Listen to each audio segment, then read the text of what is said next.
is a grade 7 and 8 experiential learning project that Dunning-Foubert took on as a group, yet differentiated for each class according to what students wanted to learn. This project is really about how we could feed our community and people in our community, and more environmentally friendly way, like with plants and having healthy and fresh vegetables like right outside of our doors, and just to really learn about how not everything goes as planned, like with the plants, because we had a lot of things backfire in our face and not go exactly how we wanted it to.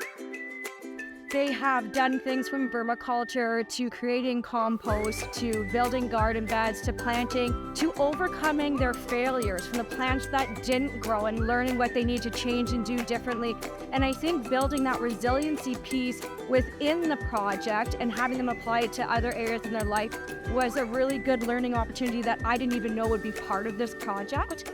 I hope every student had a new experience and that they made a lot of connections to the real world, learned practical skills. I think the student voice and the student agency in this project has been wonderful. You can see it today when the students' chests are puffed out and they're proud of what they've done and they're able to tell us. They've made websites, they've made graphs on the growth of their plants. It is incredible the different avenues this project has taken. The biggest thing I learned, planting is definitely not as easy as it sounds. You need to care for the plant a lot more than you think. You have to try multiple times before you're going to reach your goals. It took us a lot of tries to grow these cucumbers. It's not about a project. It's not about a test at the end of the unit.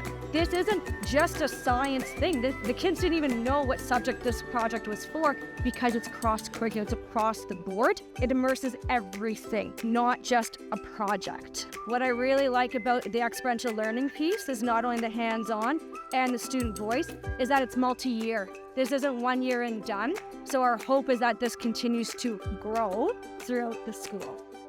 I personally will be continuing this in my classroom. It was so amazing to have things growing, to have the students be independent in their own projects and having just things that are alive and changing around us. It had such a calming effect in the classroom. It was amazing.